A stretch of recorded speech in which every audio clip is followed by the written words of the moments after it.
Hello everyone. जहाँ हमने last lecture में ऑर्डर ऑफ रिएक्शन, मोलिकुलरिटी उसके बारे में कंप्लीट देखा, ऑर्डर ऑफ रिएक्शन कैसे कैलकुलेट करते हैं वो चीज़ देखी, कंप्लीट हम डिस्कस कर चुके हैं ऑर्डर ऑफ रिएक्शन तक। ठीक है, आज हम जो रिएक्शन के बारे में बात करेंगे, आज हम जो टॉपिक डिस्कस करेंगे वो सबसे ज़्यादा इंपॉर्टेंट बनता है, क्योंकि हमारे पास अभी तक तो हम पढ़ रहे थे order of reaction, normally order निकालो, ऑर्डर कैलकुलेट करो वो।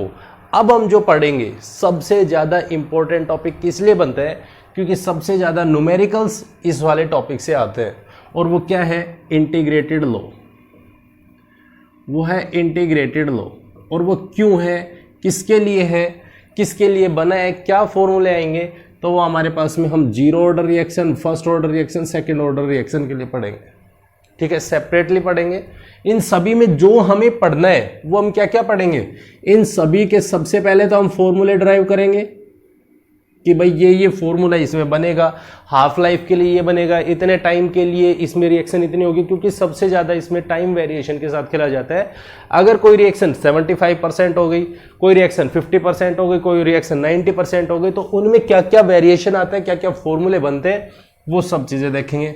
दूसरी चीज़, इन सभी में ग्राफ पूछे जाते हैं, ग्राफ मेंशन करना जो सबसे ज़्यादा इंपॉर्टेंट बनते हैं। क्लियर?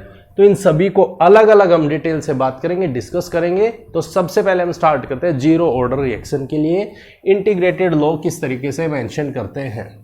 सबसे पहली चीज, zero order reaction, zero order reaction ध्यान से समझना है, क्योंकि सबसे ज्यादा इंपॉर्टेंट बनते हैं। अगर मेरे पास में जीरो ऑर्डर रिएक्शन है तो सबसे पहले हम कोई भी एक रिएक्शन मेंशन करते हैं जो जीरो ऑर्डर की होगी। मान लेते हैं हम कोई भी एक रिएक्शन है, वो ए है और वो प्रोडक्ट दे रही है बी, और ये जो रिएक्शन है ये जीरो ऑर्डर की रिएक्शन है। ठीक है, अब देखो सबसे पहली चीज तो हम एक चीज जानते हैं, अगर मेरे पास में कोई भी रिएक्टेंट है, कोई भी रिएक्टेंट हो, चाहे वो आर हो चाहे कोई भी रिएक्टेंट हो, वो रिएक्टेंट हमेशा डिक्रीज होता है। जैसे जैसे टाइम बढ़ता है, रिएक्शन प्रोसीड करती है, तो रिएक्टेंट की कंसंट्रेशन डिक्रीज होना स्टार्ट होती है। उसी सिमिलर कंडीशन में, उसी सिमिलर ट्रेंड में जो प्रोडक्ट की कंसंट्रेशन है वो बढ़ना स्टार्ट होती है, वो ऊपर उठना स्टार्ट होता है, वो नीचे जाना स्टार्ट होता है। क्लियर? अब हम इसी चीज को मान के चलते हैं, time is equals to zero है। जिस टाइम में टाइम जीरो है, जीरो होने का मतलब मेरी रिएक्टेंट की कंसंट्रेशन मैक्सिमम है, और मैक्सिमम है तो हम इसको मान लेते हैं कि ये सी है, सी नॉट ले लो, सी नॉट ले लेते हैं। ठीक है, मैक्सिमम कंसंट्रेशन है। उस टाइम में जब मेरा रिएक्टेंट मैक्सिमम है, उस टाइम में मेरा प्रोडक्ट कितना होगा, तो वो हम कह सकते हैं जीरो है, वो जीरो होगा। उसके बाद जैसे हमारी रिएक्शन चली, हमने एक टाइम पीरियड देखा, टाइम टी, कोई भी एक टाइम पीरियड जिसमें हमने बीच में, चाहे वो हमारे 20% हुई हो, 30% हुई, 75% हो, कुछ भी हुई है, उस टाइम में हमने नोट किया तो इसकी जो कंसंट्रेशन थी वो सी टी है। उस टाइम पे बी की जो कंसंट्रेशन है वो कितनी है, और वो सी टी है, कुछ भी है, मान लो सी टी है तो सी टी बनी, सी टी बन गई। ठीक है, इसकी कंसंट्रेशन सी बची, तो यहां पे सी नहीं, इसकी कंसंट्रेशन को एक्स अज्यूम कर लो, कुछ भी मान लेते हैं, एक्स मान लो या कुछ भी मान लो, क्योंकि यहां पे इतनी बची है, यहां पे इतनी टूटी है। ठीक है, तो ये चीज हमारे पास में हो गई। अब मेरे को रेट लिखने हैं, किससे मैं रेट मेंशन करूंगा, तो रेट अगर यदि मेरे को लिखना है किससे, रेट लो से, रेट लो एक्सप्रेशन से हम अगर यदि रेट मेंशन करना चाहते हैं तो क्या आएगा, रेट आ जाएगा, रेट इज इक्वल्स टू किसके बराबर होगा, दैट इज के इंटू, दैट इज के इंटू ए। जो रिएक्टेंट है, रिएक्टेंट में कौन है, ए है, क्योंकि हम किसके लिए कैलकुलेट करना चाहते हैं, जीरो ऑर्डर रिएक्शन के लिए कैलकुलेट करना चाहते हैं, जीरो ऑर्डर के लिए। इसका मतलब ए की पावर कितना, जीरो। हमने ये चीज मेंशन कर दी। क्लियर हो गई बात? इतनी बात क्लियर है? यहां तक एकदम समझ में आ गया होगा। चलो, अगर यदि ये रेट जीरो है, रेट की पावर जीरो, मतलब रेट जीरो नहीं है, मतलब ऑर्डर जीरो है, तो इस टाइम में अगर यदि मैं रेट ऑफ रिएक्शन लिखूं, रेट ऑफ रिएक्शन लिखूं किस टर्म में, डिसअपीयरेंस के टर्म में या फिर अपीयरेंस के टर्म में, तो मेरे पास क्या बनेगा, मेरे पास ये रेट बनेगा, rate is equals to disappearance A का हो रहा है तो ये क्या होगा minus D A by D T, हम ये लिख सकते हैं।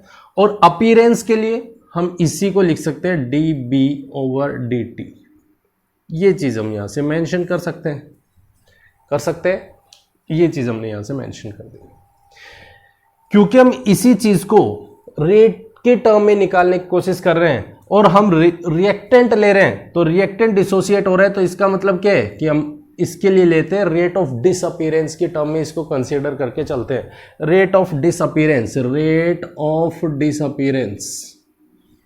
इस टर्म में इस रेट को कंसीडर कर लेते हैं, तो हमारे पास में क्या आ जाएगा minus D A over D T is equals to K into A की पावर 0। ये चीज मेंशन कर सकते हैं। हमने रेट ऑफ डिसअपीरेंस रेट की जगह पे अप्लाई कर दिया है, इसकी जगह पे k इंटू ए की पावर 0, ये चीज मेंशन कर दी है। अब क्योंकि किसी की भी पावर 0 है, किसी की भी पावर 0, इसका मतलब क्या है कि वो 1 है। Minus D A by D T is equals to K into 1, उसको मेंशन करो चाहे ना करो, उससे हमें कोई भी फर्क नहीं पड़ता है। अब अगर यदि मैं यहां पे देखूं, मेरे पास दो टर्म्स है, किस टर्म में, डिफरेंशिएशन के टर्म में दो टर्म्स है। एक ए क्या मतलब क्या है, कंसंट्रेशन, और नीचे कौन है, टाइम। हम इन दोनों को सेपरेट कर लेते हैं, कंसंट्रेशन और टाइम दोनों को सेपरेट करते हैं। एक तरफ कंसंट्रेशन रखते हैं, दूसरी तरफ टाइम रखते हैं। तो हमने क्या किया, यहां से जो टाइम है इसको हम उठा के इधर लेके गए, तो हमारे पास क्या बन गया, डी ए की कंसंट्रेशन ये है, minus is equals to K D T, ये हमारे पास में टर्म बन के आ गई, minus of D A is equals to K D T, ये बन गया। अब एक चीज नोटिस करने वाली है, क्योंकि मेरे पास ये डिफरेंशिएशन टर्म है, डिफरेंशिएशन, तो मुझे इसको रिमूव करना है, डिफरेंशिएशन को हमें हटाना है। तो मैं कैसे हटा सकता हूं, इसको मैं इंटीग्रेट कर दूं, इंटीग्रेट कर देते हैं हम इसको। इंटीग्रेट कैसे करेंगे, इंटीग्रेशन का एक फॉर्मूला होता है जो जनरल फॉर्मूला होता है। क्या, अगर यदि मेरे पास में, सबसे पहले तो इंटीग्रेशन को ऐसे दिखाते हैं, x की पावर n dx, मान लो मेरे पास में ये कोई भी है, इससे हम एक जनरल फॉर्मूला मेंशन करते हैं। अगर यदि जिसका हम इंटीग्रेशन करना चाहते हैं, किसके रेस्पेक्ट में, x के रेस्पेक्ट में, तो x के रेस्पेक्ट ये। अगर यदि हम इसका इंटीग्रेशन करना चाहते हैं तो जो पावर है उस पावर में एक ऐड कर दो और उसको उसी नंबर से डिवाइड कर दो, हमारे पास में इंटीग्रेशन कैलकुलेट हो जाएगा। सिमिलर तरीके से अगर यदि मेरे पास ये चीज है तो मैं इसको क्या लिख सकता हूं, इसको हम लिख सकते हैं माइनस डी ए, ये कंसंट्रेशन है, क्योंकि इससे मल्टीप्लाई 1 है, तो 1 को हम क्या लिख सकते हैं, जो अभी तक लिखा था, कंसंट्रेशन की पावर 0, ये मेंशन कर सकते हैं, is equals to K D T, ये हमारे पास में हो गया। अब सबसे इंपॉर्टेंट, क्योंकि मेरे पास में कंसंट्रेशन में चेंज हो रहा है, टाइम में चेंज हो रहा है, तो इसका मतलब मुझे यहां पे क्या पुट करनी पड़ेगी, लिमिट पुट करनी पड़ेगी।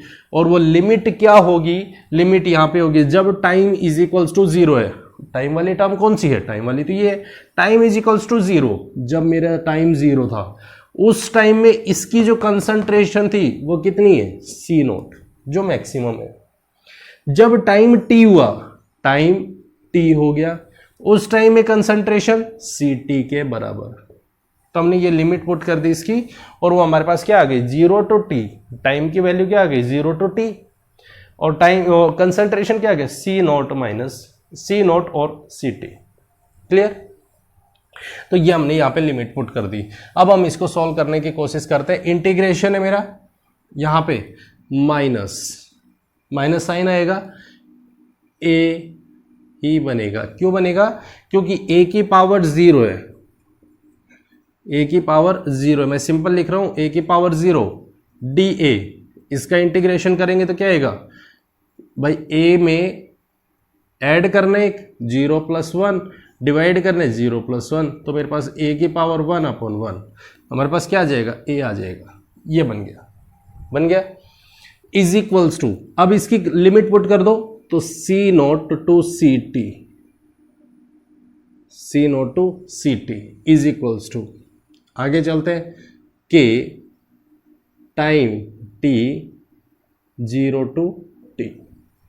लिमिट पुट करनी है तो लिमिट क्या होगी, upper limit minus lower limit, upper limit क्या है C T, C T minus C naught और बाहर negative sign is equals to K T minus 0, ये आ गया।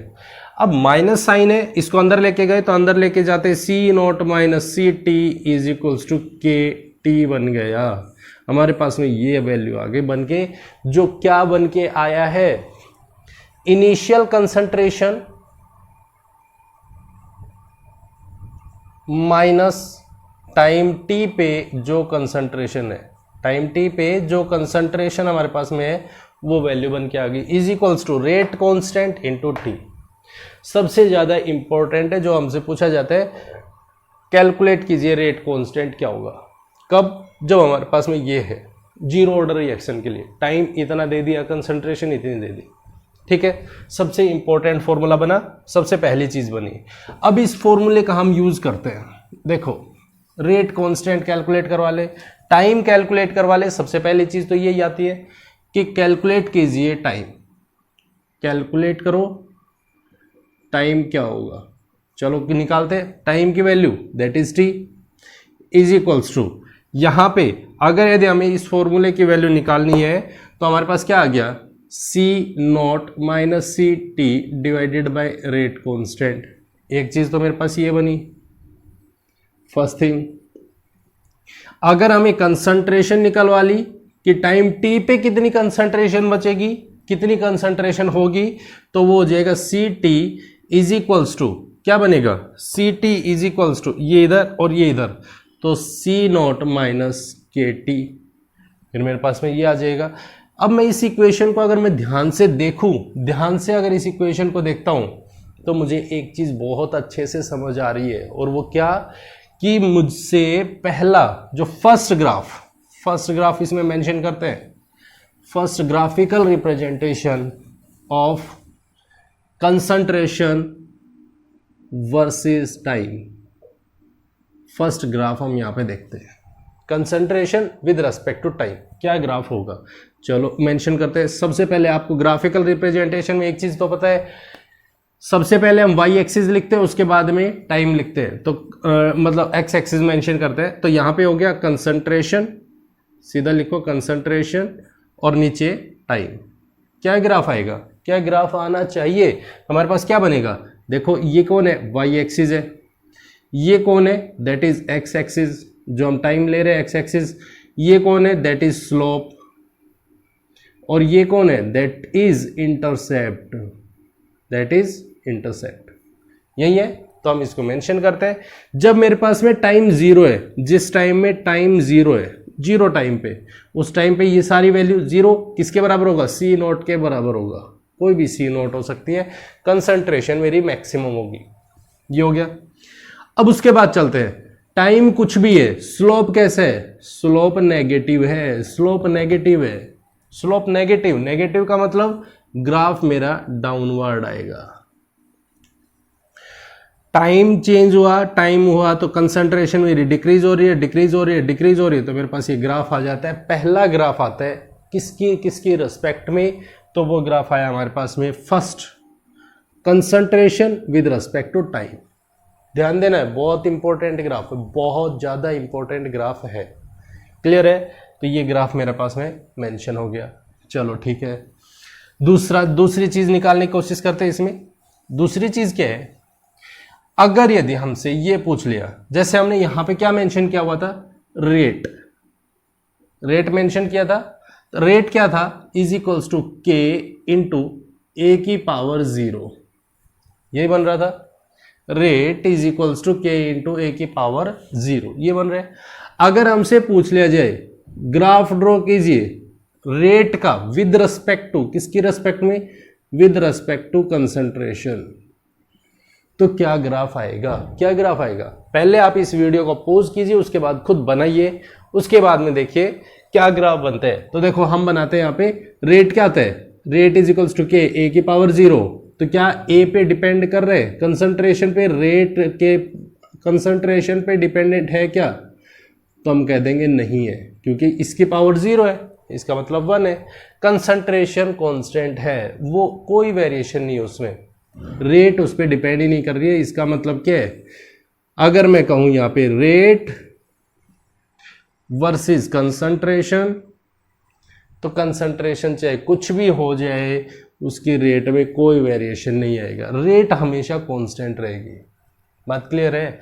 रेट कांस्टेंट होगी, तो उसके लिए second graph, rate with respect to concentration for zero order reaction, ध्यान देने, तो दूसरा ग्राफ हमारा ये होगा। क्लियर? थर्ड थिंग पे आते हैं।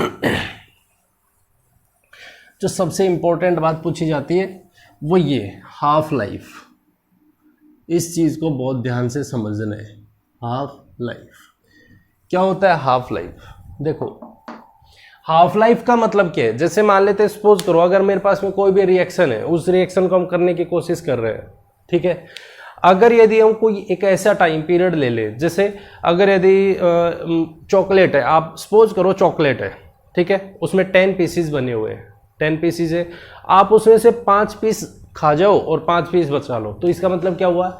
इसका मतलब ये हो गया, अगर आपसे कोई भी पूछेगा कि भाई चॉकलेट कितनी खाई, तो आप कह दोगे आधी खाइए, आधी खाइए। इसका मतलब क्या हुआ? आपने हाफ चॉकलेट खत्म कर दी है, हाफ चॉकलेट खत्म की है, हाफ चॉकलेट बची है। सिमिलर तरीके से हमारे पास एक रिएक्शन है, मान लो मेरे पास में ये रिएक्शन थी R2P, या हम ये कह सकते हैं A2B, क्योंकि हम यही ले रहे थे A2B। जिस टाइम में टाइम 0 है, जब टाइम 0 है तो ये मेरे पास में मैक्सिमम है और ये मेरे पास में 0 है। जब हम कह रहे हैं टाइम इज इक्वल्स टू 50%, इसका मतलब क्या हो गया? 50%, इसका मतलब हो गया मेरा जो रिएक्टेंट है वो आधा डिसोसिएट हो चुका है। आधा डिसोसिएट हुआ है तो इसका मतलब कितना बचा होगा भाई? अगर यदि मान लो ये 100 मोल थे, इसके 100 मोल थे, आधा डिसोसिएट हो गया, इसका मतलब क्या है कि 50 मोल डिसोसिएट हो गए, बचे कितने? तो हम ये कह देंगे 50 मोल ही तो बचे हैं।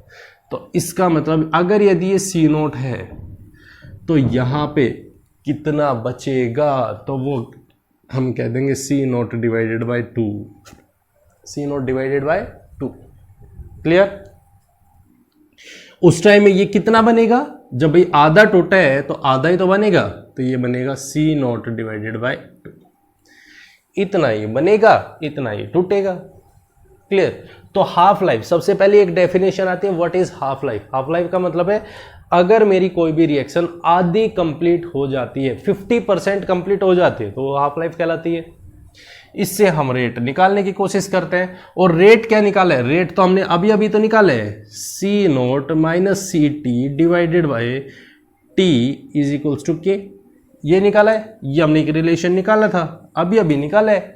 अगर यदि मैं इसी को यहां पे, जब हम टाइम हाफ लाइफ पूछे है, तो इसका मतलब ये होता है हम टाइम को हाफ से इंडिकेट करते हैं, T हाफ, इस तरीके से हम इसको इंडिकेट करते हैं, T half 1/2 is equals to, इसको हम ये लिख सकते हैं C0 क्या है? इनिशियल कंसंट्रेशन C0 है, CT टाइम कितने?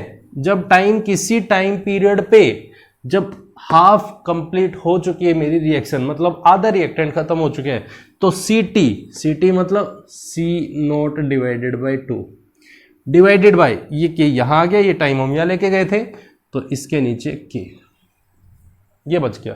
तो C0 माइनस C0 अपॉन 2, तो दैट मीन्स 1 माइनस 1/2, इसका मतलब क्या हुआ? हाफ ही तो बचा, C0 divided by 2K, that is T half.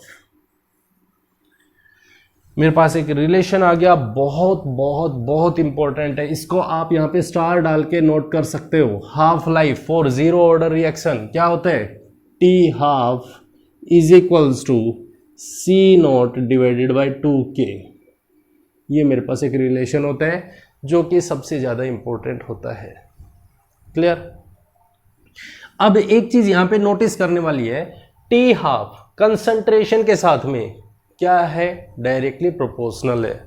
और किसकी कंसंट्रेशन पे? ये भी देखो, ये भी देखने वाली बात है किसकी कंसंट्रेशन पे, तो हम यहां पे कह देंगे T half directly proportional to the initial concentration of कौन, रिएक्टेंट की इनिशियल कंसंट्रेशन पे डिपेंडेंट है, डायरेक्टली प्रोपोर्शनल है। इसका मतलब क्या हो गया, इसका मतलब ये हो गया अगर हमें ग्राफ ड्रॉ करना है, ग्राफिकल रिप्रेजेंटेशन करनी है किसकी, टी हाफ की with respect to concentration, T half with respect to concentration, तो हम क्या कह सकते हैं, कैसा ग्राफ जाएगा, तो हम ये कहेंगे क्योंकि इसमें कोई इंटरसेप्ट नहीं है तो स्ट्रेट लाइन बन के ग्राफ जाएगा, और ग्राफ बनेगा वो स्ट्रेट लाइन बनेगा। बहुत ज़्यादा इंपॉर्टेंट है, ग्राफ बहुत अच्छे से पूछा जाता है। जीरो ऑर्डर रिएक्शन के लिए यूनिट क्या होती है वो आपको निकालनी आती है, जीरो ऑर्डर रिएक्शन के लिए यूनिट, और वो यूनिट ये होती है, यूनिट वो होती है हमारे पास में मोलैरिटी, या हम ये कह सकते हैं मोल पर लीटर की power 1 - n second inverse. Rate constant के लिए, रेट कांस्टेंट की यूनिट पूछ रहे हैं, हमारे पास में क्या हो जाएगा, मोल पर लीटर की पावर 1 - 0 सेकेंड इनवर्स, तो हमारे पास में हो गया मोल पर लीटर पर सेकेंड, ये हो गया। ठीक है, अब हम इसी को कैलकुलेट करते हैं, क्वेश्चन कैलकुलेट करने की कोशिश करते हैं। एक क्वेश्चन करते हैं किसके बेस पे, जीरो ऑर्डर रिएक्शन के लिए। ध्यान से सुनना है, ध्यान से देखना है। अगर यदि मान लो सपोज करो, सपोज करते हैं अगर कोई भी रिएक्शन है, कोई भी एक रिएक्शन है ए से बी पे जाने लग रही है, ठीक है। इस रिएक्शन के लिए, ये जो रिएक्शन है इसके लिए हाफ लाइफ, अगर यदि मैं कहूं कंसंट्रेशन मेरी 10 मोल पर लीटर है, 10 मोल पर लीटर, इसको पॉइंट्स में ले लो या इसको सिंपल ले लो। अगर यदि मेरे पास में ये है 1 मोल पर लीटर, जैसे मान लेते हैं सपोज करते हैं ये है 1 मोल पर लीटर, कंसंट्रेशन मेरी इतनी है, जहां पे इसका टी हाफ, जो हाफ लाइफ है वो इसकी 50 मिनट्स है, 50 मिनट्स है। कैलकुलेट कीजिए, क्या कैलकुलेट करने, सबसे पहली चीज आपसे ये कैलकुलेट करवा ले कि इसका रेट कांस्टेंट कैलकुलेट कीजिए। एक छोटा सा क्वेश्चन कर लेते हैं पहले, रेट कांस्टेंट कैलकुलेट कीजिए। तो आप क्या करोगे, आपको फॉर्मूला पता है, T half is equals to C not upon 2k, ये फॉर्मूला होता है। टी हाफ की वैल्यू क्या है, दैट इज 50 मिनट, मिनट में ध्यान देना है, यूनिट का ध्यान देना है, 50 minute is equals to C not that is 1 mole per litre upon k into 2, क्योंकि 2k होता है।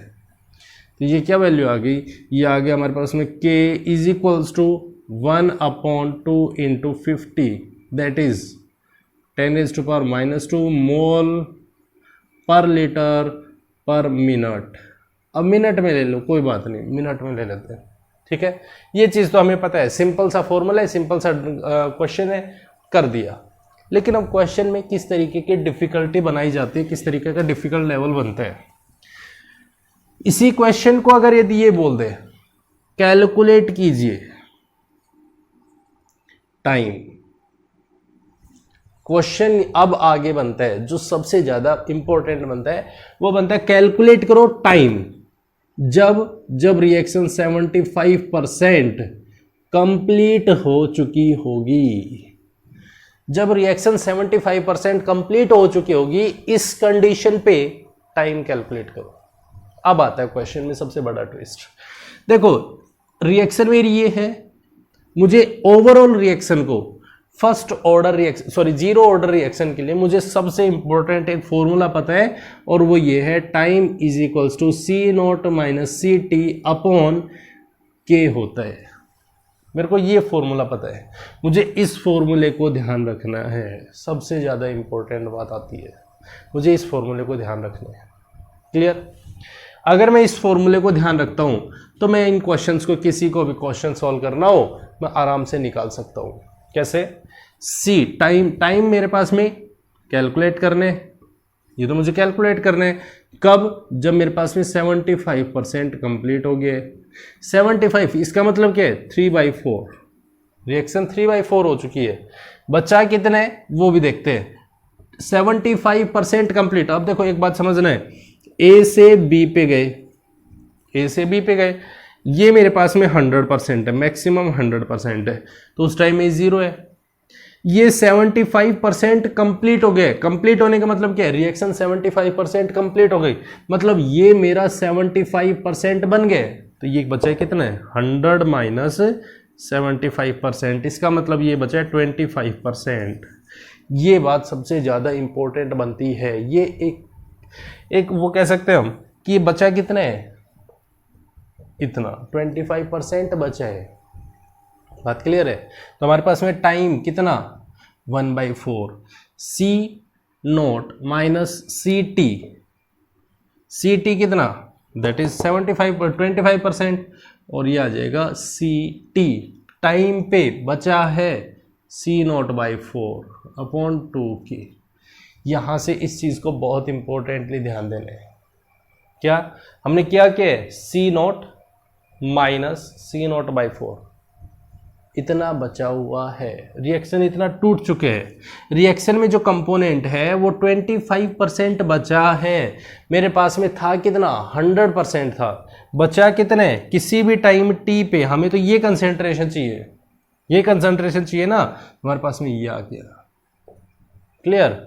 तो अब हम इस रिएक्शन को कैलकुलेट करते हैं। तो C0 minus C0/4 that is 3/4 C0/2K।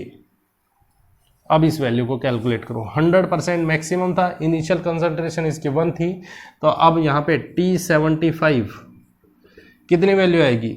3/4 into C की वैल्यू 1, C0 1 है divided by 2 into K rate constant. अगर टेम्परेचर वेरी नहीं कर रहे तो हमारा रेट कांस्टेंट हमेशा कांस्टेंट होता है, वो हो जाएगा 10⁻⁻²। क्या? मोल पर लीटर पर मिनट। तो इसको सॉल्व कर लेते हैं। 4 8 से 3 कैंसिल करने, तो ये 1.5 और 1.5 यहाँ से ऊपर चला गया, तो ये आ गया 150 डिवाइडेड बाय 4। इतना हमारे पास में मोल टाइम आएगा, तो वो मिनट आ जाएगा। इस चीज़ को ध्यान देना है, इतने मिनट इसको लगेंगे रिएक्शन कंप्लीट होने के लिए। कितना होगा? करो कैलकुलेट। 4 × 12 और हमारे पास में अब इससे आगे चलो 12 3 0 4 7 28 पॉइंट समथिंग जो भी वैल्यू आएगी 37.5 इतने मिनट लगेंगे। कहाँ से? जब ये 50% हो चुके हैं, उससे आगे चलने में टोटल मिनट कितना हो जाएगा फिर? 87 पॉइंट समथिंग जो भी यूनिट आएगी, जो भी वैल्यू आएगी, इतना टाइम हमें कैलकुलेट होने में लगेगा 50 से 75 जाने में। क्लियर है? क्लियर है ये बात? तो इस चीज़ को ध्यान देना है। इस टाइप के क्वेश्चन सबसे ज़्यादा पूछे जाते हैं। इनके क्वेश्चंस और भी करेंगे आगे चल के, और क्वेश्चंस भी करेंगे, तो उनको पहले आपको सिर्फ इतना समझना है कि 50% 75% इस तरीके का मतलब क्या होता है, किस तरीके से हम रिएक्शन में कैलकुलेशन करते हैं। क्लियर? इनके क्वेश्चंस करना, फिर इन सभी को एक साथ में कंपाइल करके first order, zero order and second order, इन सभी के न्यूमेरिकल्स अलग से सॉल्व करेंगे। क्लियर? तो आई होप आप लोगों को लेक्चर पसंद आया होगा। अगर पसंद आए तो इसे चैनल को सब्सक्राइब करो और वीडियो को लाइक कमेंट और शेयर करो, क्योंकि कोई भी सब्सक्राइब नहीं कर पा रहा है, प्लीज़ चैनल को सब्सक्राइब जरूर करें। Thank you very much and have a nice day.